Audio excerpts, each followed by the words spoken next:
কুত্তে কে হারাম করছে? কে? আল্লাহও করে না, নবীও করে না, হারাম করে দিছে কে? বঙ্গবন্ধু জিয়া রহমান। কেননে? আচ্ছা, আমরা আওয়ামী লীগ করি কেন? আওয়ামী লীগ করি কিনলেই, আরেকজন বিএমপি করে কিনলেই। কেউ আই শেখ হাসিনার রাজনীতি করি না, বঙ্গবন্ধুর রাজনীতি করি। আবার ওগুনে আমরা তারেক জিয়ার বা খালেদা জিয়ার রাজনীতি করি না, আমরা রাজনীতি করি হলো জিয়া রহমানের, মেজর জিয়া রহমানের। মানেটা কি? মানে তারা জিয়া রহমানের আদর্শ আর বঙ্গবন্ধুর আদর্শ এই দুইটারে এগুনে অনুসরণ করে। কিনলে জানেননি? আই কইন কেন? তো আই কইতাম চাইতেছি, এখানে মূল কথা হয়েছে এই যে কুত্তে বেচারার কি দোষ? কোরআনে আল্লাহ কুত্তে সম্পর্কে সূরা কাফ 18 নম্বর সূরার 18 নম্বর আয়াতে আল্লাহ কইছে যে তারা কেউ বলে 7 জন, 8ম জন তাদের কুকুর, 8 নম্বরকে হেগুনের কুত্তে। কেউ কইল হেতারা 3 জন, আর 4 নম্বর কইছে হেতাকে কুত্তে। তো হেতাকে কুত্তে এইভাবে 2 হাত বা পা, 2 হাত অথবা 2 ঠ্যাং মেলি আমনে হুতি রইছে, আমনে দেখলে হিসনের দিকে হলাই যাইতেন। নবীরে বলতেছে সাই। তো হলাই যাইতেন কিনলেই ওদের যে দৃশ্য এটা আনে দেখলে ভয় খাইতেন, ভয় পাই বলি মানে পিছনে হলাই যেতেন। তো এই হলো কুকুরের এখানে শুভ কথা। আর সূরা মায়দার মানে 4 নম্বর সূরার 5 নম্বর সূরার 4 নম্বর আয়াতের মধ্যে 5 নম্বর সূরার 4 নম্বর আয়াতেও আল্লাহ কইছে যে তোমরা যদি এমন কোনো প্রাণীকে ট্রেনিং দাও, মানে শিক্ষা দাও আর কি, যে শিকার কীভাবে করতে হয় এগুলো সম্পর্কে তোমরা তাদেরকে প্রশিক্ষণ দাও, তোমরা হেগুনের প্রশিক্ষণ দেস, তো এই অনুযায়ী তোরা হেগুনে যদি কোনো শিকারি করি আনে তো এগিন তোরা খাতেই হারবি। সাই আমি বিস্তারিত কই, মানে আনে যদি কুত্তে হালেন আর হেই কুত্তে যদি আনে শিকার করান, সেই কুত্তেরে ওই হেই কুত্তেরে যদি দিয়ে যদি আনে শিকারি করান আর কি, কোনো ফানি শিকারি করান, তো হিগে যদি কোনো কিছু ওকে ধরিয়ে আনে, কোনো ফাঁকি টাকি ওকে ধরিয়ে আনে, ইগে আনে খাইতেন হেরবেন। এটা আল্লাহ নির্দেশ দিয়ে দিচ্ছে। তো দেখেন কত সুন্দর কুত্তাকে এখানে পজিটিভলি ধরা হয়েছে, কুত্তারে যেন সুন্দরভাবে উপস্থাপন করা হয়েছে, পজিটিভ ধরা হয়েছে। যদিও হাদিসে কিছু হাদিস পাওয়া যায় যেগুলোর মধ্যে কুত্তারে নাপাক বলছে, এবং কুত্তা কারের ঘরে ছবি থাকলে বা কেউ কুত্তা পাইলে হেতার এক নেকি করি দৈনিক কাটন যাইব, আমলের তন কাটি ফেলাইব। তো এটা কোন ধরনের যুক্তি? আল্লাহ তো কোরআনে ফানিদের প্রতি ভালোবাসা থাকার কথা বলছে, ফানিদেরকে ভালোবাসতে বলছে। তো কুত্তা কি ফানির মধ্যে অন্তর্ভুক্ত নেওয়া নেই? যদি এটাও, তাইলে কেমনে এই কথাটা কি হাসা না? তো এখন প্রশ্ন হয়েছে, কোরআনও বলেনও হারাম কুত্তা, হাদিসও কনো কুত্তা হারাম। তো কইছে কোনাই? কইছে ওই যে বঙ্গবন্ধু আর জিয়া রহমান। মানে আমি বুঝাইতাম চাইছি বঙ্গবন্ধু আর জিয়া রহমান দি আমরা যারা মানি আর কি, মাজাব অনুসরণ করি, মনে করেন মালিকি, হাম্বলি, শাফি, সালাফি বা এই সেই এর কিন্তু আমগো 4 জন নেতা আছে। একজন বঙ্গবন্ধু, একজন জিয়া রহমান, আর একজন ধরেন এরশাদ কাকা হইতে পারে, বা আরেকজন জামাতের আমির হইতে পারে। তো এর কিনে আমরা 4 জনের 4 গোষ্ঠী অনুসরণ করি। এই 4 গোষ্ঠী মিলি ভই হাতারা একটা সিদ্ধান্ত নিছে যে কুত্তা, যেহেতু আল্লাহ কোরআনে ক্রিস্টাল ক্লিয়ার রেফারেন্স দেন, তা আমরা একটা সিদ্ধান্ত দিই, আঙ্গ অনুসারীরা এটা অনুসরণ করব। কি এটা? কুত্তে হারাম। কি রে হারাম ভাই, গাছ জন্য এটা কুত্তে হারাম? এইটা কোন ধরনের কথা? কুত্তে হারাম? তো কুত্তে হারাম হইলে আল্লাহ কি কিল্লাই কনো? কোরআনে কনো কিল্লাই? আল্লাহ কনের দরকার মনে করে না, যা কোরআনে হারামের কথা দরকার মনে করছে আল্লাহ সেটা হারাম বলি দিছে, আর বাকিগুলো হালাল। তো আমরা জোর করি কিল্লাই হারাম করি? এ শুধু এভাবে কুত্তা নয়, এভাবে বিভিন্ন আমল আঙ্গরে দিই হুজুরেরা করা, যেগুলোর দলিল প্রমাণ কোরআনে আল্লাহ দেন, অথচ আমরা সেগুলো করি ভালো মনে করি। কিন্তু আল্লাহর পক্ষ থেকে তো প্রমাণ টমান কিছু লাগবে নাকি? লাগতো না? নেই লাগবো। আমরা এগুলোর দ্বারও দাঁড়ি না, এমন আমল করি যেগিন হাদিসেও নাই, কোরআনও নাই। তো কতুন এই যে বঙ্গবন্ধু আর জিয়া রহমান, তো এগুলো অনুসরণ আমার ক্ষতি কি? ওই যে ক্ষতি হয়েছে ওটাই আল্লাহ বলছে যে যদি কেয়ামতের হয়সালা না থাকতো তাইলে আমি এগুন বেগুনটি শেষ করে দিতাম। মানে কেয়ামতের হয়সালা মানে হয়েছে যে ওই যে আমি যদি ওয়াদা না দিতাম বিচার দিবস একদিন হবে আর আমি তোমাদের বিচার করব, তো করে আমি টানিয়ে এনে মার কাছে তো করে সমাবত করিয়াম এবং আমি তোকে বেগুনের বিচার করিয়াম কেন সাই। এবার কই আমি তোকে বেগুনের বিচার করিয়াম, এইবার যদি এই কথাটা তো করে না কইতাম, এই ওয়াদাটা তো করে আমি না দিতাম, তাহলে বেগুনটা চেঁচি হেলাইতাম, একশো চেঁচি হেলাই বেগুনটা চেঁচি হেলাইতাম। তো যেহেতু আল্লাহ কইছে আল্লাহর ওয়াদা তো মিথ্যা অনেক কিছু না। আসলে আমরা কি মনে করি আল্লাহরে এটাই আমরা বুঝলাম না। আমরা কি ধর্ম পালন করি, কোন ধর্ম পালন করি, কার ধর্ম পালন করি, কিচ্ছু না। তো চললো না, আমরা অনেক কানা মোবাইল স্ক্রিনে যাই কিছু কোরআনের আয়াত দেখতাম, আল্লাহর হুকুম ছাড়া আল্লাহর আদেশ ছাড়া আমল করলে কি হ্যাঁ। তো ইনশাল্লাহ আমি এখন চেষ্টা করবো আপনাদেরকে এই 18 নম্বর সূরার 18 নম্বর আয়াত। তারা তোমাকে প্রশ্ন করে, তুমি তাদেরকে মনে করতে জাগ্রত, অথচ তারা ছিল ঘুমন্ত। আমি তাদেরকে ফাঁস পরিবর্তন করাচ্ছি ডানে ও বামে, এবং তাদের কুকুরটি, এখানে যে কুকুরটার কথা বলা হয়েছে, কুকুরটি আঙ্গিনায় তার সামনের 2 পা বাড়িয়ে আছে।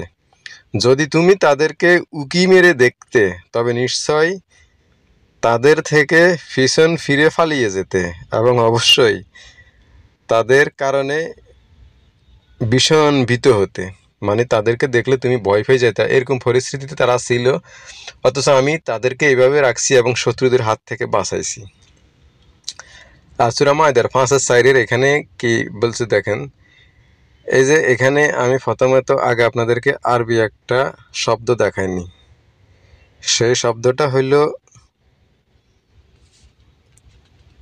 আচ্ছা এই শব্দটা হইল কোথায় রে,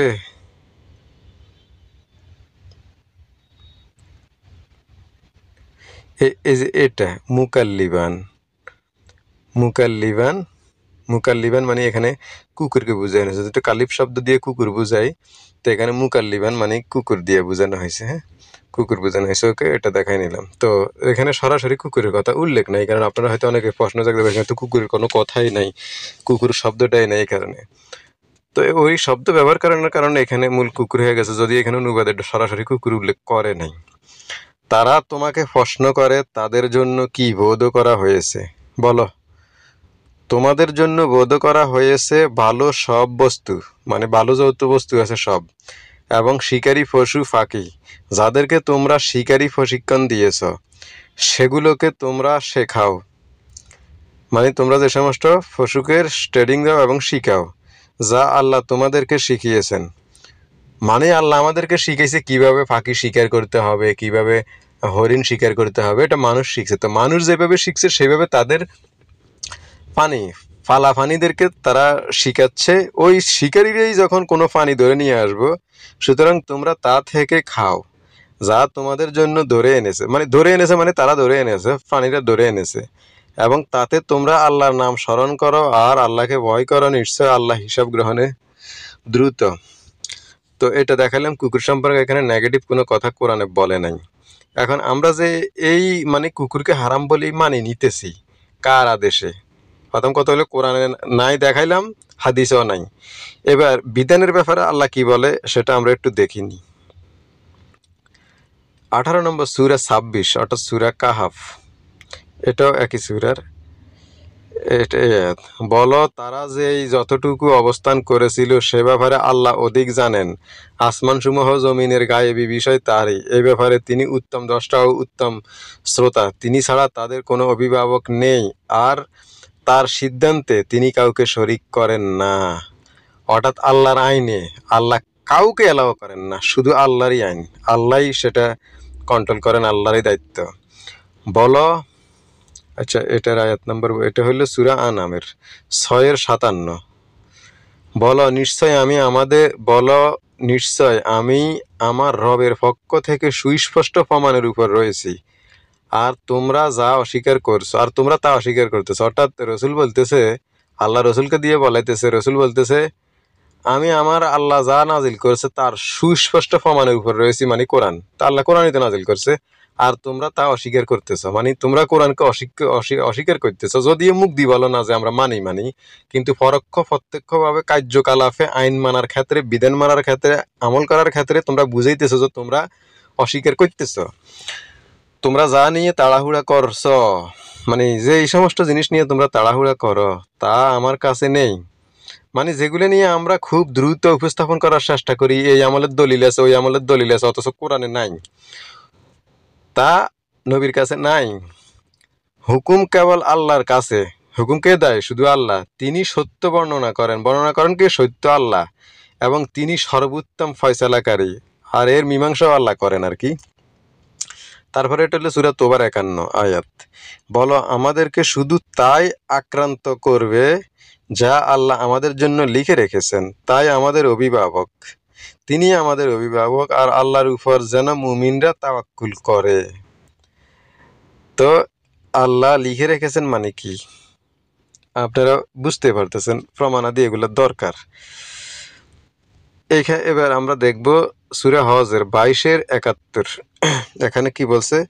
আর তারা আল্লাহর পরিবর্তে এমন কিছুর ইবাদত করে যে সম্পর্কে তিনি কোনো প্রমাণ নাজিল করেননি, এবং যে ব্যাপারে তাদেরও কোনো জ্ঞান নাই, আর জালিমদের কোনো সাহায্যকারী নাই। তো এইখানে রাব্বিল আলামিন আমাদেরকে কি বলেছেন? যে তারা আল্লাহর পরিবর্তে, মানে আমি এখানে আপনাদেরকে ভাঙি বলি বুঝাই। হুকুম দেওয়ার কথা কে? আল্লাহ। কুত্তা যদি হারাম করার কথা থাকতো, হারামও, তাহলে সেটা কে করতো? আল্লাহ। কিন্তু আল্লাহ কি সেটা করছে? না। কে করলো? ফিকিরা ফিকহি ফিকির আলেমরা, ওই যে বলছিলাম না, বঙ্গবন্ধু মানে বঙ্গবন্ধু জিয়া রহমান, তারপরে ওই এরশাদ কাকা, আরো অন্যান্য কারা কারা থাকতে পারে, তো প্রমাণ নাজিল করেননি, এবং যে ব্যাপারে তাদের কোনো জ্ঞানও নাই। তো এখন হুজুরদেরকে জিজ্ঞেস করেন, যদি জিজ্ঞেস করেন না আপনারা করেন, যে আল্লাহ তো কোরআনে কুত্তাকে হারাম বলে নাই, হাদিসেও হারাম বলে নাই, তাহলে আপনারা কেন হারাম বলতেছেন? তারা তখন জবাব দিব যে ঠিক আছে, এগুলো হাদিসে নাই, কোরআনেও নাই, কুত্তা হারাম, কিন্তু ইসলামে আরো বিষয় আছে ইজমা কিয়াস, যেটা কোরআন হাদিসে নাই, সেটা নিয়ে ইজমা কিয়াসের মাধ্যমে সকল ব্যক্তিরা, ইমামরা একমত হয়ে একটা ফতুয়া দিব, সেটা আমাদের মানতে হবে। তো এই ব্যাপারে আসে তাদের কাছে প্রমাণের বিষয় সম্পর্কে, এই ব্যাপারে তাদের কাছে কি কোনো প্রমাণ আছে? নাই। তাদের কাছে কি এই ব্যাপারে কোনো জ্ঞান আছে? প্রথম কথা হলো আমাদের কাছে তো জ্ঞান নাই, এই জ্ঞানও নাই, প্রমাণও নাই। এরপরে আল্লাহ বলতেছে আর জালিমদের কোনো সাহায্যকারী নাই, মানে এই কোয়ালিটির লোকগুলা জালিম। ঠিক আছে, আমি আর কিভাবে আপনাদেরকে বুঝামো? তো এই যে বলে দিলাম, এই সমস্ত আয়াতগুলা আমি স্পষ্টভাবে এখানে বর্ণনা করে দিলাম, তাও যদি আপনারা বুঝতে না পারেন, যদিও আর কথাগুলো আমি এমনি কইতেছি, এটা আর বলার একটা স্টাইল। কারণ আমি এভাবে বলার আরও কারণ হয়েছে, আমি তো হুজুর না, আর মাথার টুপিও নাই, লম্বা হুড়ে ধাঁড়িও নাই, জুব্বাও নাই, গঞ্জিও দিছি। তো এগিন করলে কি আপনারা আর কথা শুনবেন নি? শুনতেন না। কিনলে শুনতেন না? কারণ আর ভিতরে ওই যে আগাছাটা উঠবে নাই, মানে আর লম্বা পাঞ্জাবিও নাই, লম্বা দাঁড়িও নাই, লম্বা টুপিও নাই। তবে আমি কথা যেগিন কইয়াম কেন, এগিন একসার কোরআনের তন রেফারেন্স দি কইয়াম, একারও মিথ্যা না। তো আমি এই স্টাইলে বলতেছি, আমি তো হুজুর না, আমি যে কোনো স্টাইলে বলতে পারি, কারণ আমার এখানে কোনো সীমাবদ্ধতা নাই। তা হেতাগো সীমাবদ্ধতা আছে, হেতারা যুগ যাবি ছাড়া কইতে হইতো না, তাই হেঁটে না। আর কথা হয়েছে, আর কথাগুলো আপনার কাছে শুনতে অনেকের হাসি আসছেন না কেন? এগুলোর একটু মনোযোগ দিয়ে শুনলেন, মনোযোগ দিয়ে দেখেন, এবং আমি যেখানে বলতেছি কোরআনের যে আয়াতগুলো দেখাইতেছি, আপনার বাসার কোরআন মিলাই দেখেন, একবারে হুবহুব। আমি এখন বানাই কই না দরকার না। আমি কথা এই স্টাইলে কইতাম হারি, মানে আর স্টাইলে আমি কইতাম হারি, কিন্তু কথা আর মিশা না। বিবেক আমনে গো, বুদ্ধি আমনে গো, জীবন আমনে গো, পরকাল আমনে গো, বিচারটাও আমনে গো। আর দায়িত্ব আপনার করে জানানো। কে দায়িত্ব দিছে এবার প্রশ্ন করেন, আপনারা দায়িত্ব কে দিছে? আল্লাহ বলতেছে ইয়া ইউহার রসুল বাল্লিগ মা উনজিলা ইলাইকা মির রাব্বিক। এ রসুল আপনার কাছে আয় যা নাজিল করছি আপনি এগিন হুঁসেন মানুষের কাছে। তো রসুলের দায়িত্ব কী ছিল? মানুষের কাছে তার নাজিলকৃত বিষয় হুঁসেন। কি নাজিল হয়েছে? কোরআন। ওকে, আবার একটা আয়াতে আল্লাহ কি বলছে রসুলরে, যে রসুলের ফসার ব্যতীত কোনো দায়িত্ব নাই। ফসার ব্যতীত রসুলের কোনো দায়িত্ব দেন না। কেন? আল্লাহ কোনো দায়িত্ব দেন না সাই। তাইলে আঙ্গ দায়িত্ব কি? মানে আল্লাহ কোরআনে বলছে কেন ইন্নি জাইলুন ফিল আরদি খলিফা, মানে আল্লাহ কোরআনে বলছে ইন্নি জাইলুন ফিল আরদি খলিফা, মানে আল্লাহ জমিনে প্রতিনিধি প্রেরণ করছে। এই প্রতিনিধি মানে কি? মানে প্রতিনিধি কি? প্রতিনিধি মানে মনে করেন ধরেন বলিনি আর কি, আমি যুদ্ধ কমান্ডো, তো আমি যদি কোনো কারণে নাও থাকি, আমার সব যোদ্ধাদেরকে আমি বলে দিছি আমি যদি নাও থাকি তোমরা এইভাবে যুদ্ধ পরিচালনা করিবা, এটাই আমার রুলস, এটা লঙ্ঘন করিও না, এটা তোমাদের দায়িত্ব। যদি কোনো কারণে আমি তোমাদের মধ্যে উপস্থিত না থাকি, ঠিক একইভাবে আল্লাহ আমাদের সাথে উপস্থিত নেই পরোক্ষ এবং প্রত্যক্ষভাবে, আমরা সরাসরি দেখতে পাইতেছি না, কিন্তু আল্লাহর গাইডলাইন আছে কোরআন। এই কোরআন অনুযায়ী আল্লাহর অবর্তমানে আল্লাহর আদেশ নিষেধকেই দুনিয়াতে বাস্তবায়ন করাটাই হয়েছে প্রতিনিধিত্ব করা। এটা আঙ্গ ব্যাগের উপর দায়িত্ব। তাই আমি মনে করছি এটা আমার উপর দায়িত্ব, এই কারণে আমি এইভাবে কই। ঠিক আছে, তো চিন্তা করার দায়িত্ব আপনাদের, জান্নাত আপনাদের, জাহান্নাম আপনাদের। আমি অবাগা যতটুকু পাচ্ছি জানাইছি, শুকর আলহামদুলিল্লাহ আল্লাহর কাছে। তো কইতে পারি আল্লাহ যদ্দূর জ্ঞান দিছে ওই অনুযায়ী আমি চেষ্টা করছি। ওকে, যাচাই করে নিয়েন। ভালো থাকেন সবাই, আসসালামু আলাইকুম।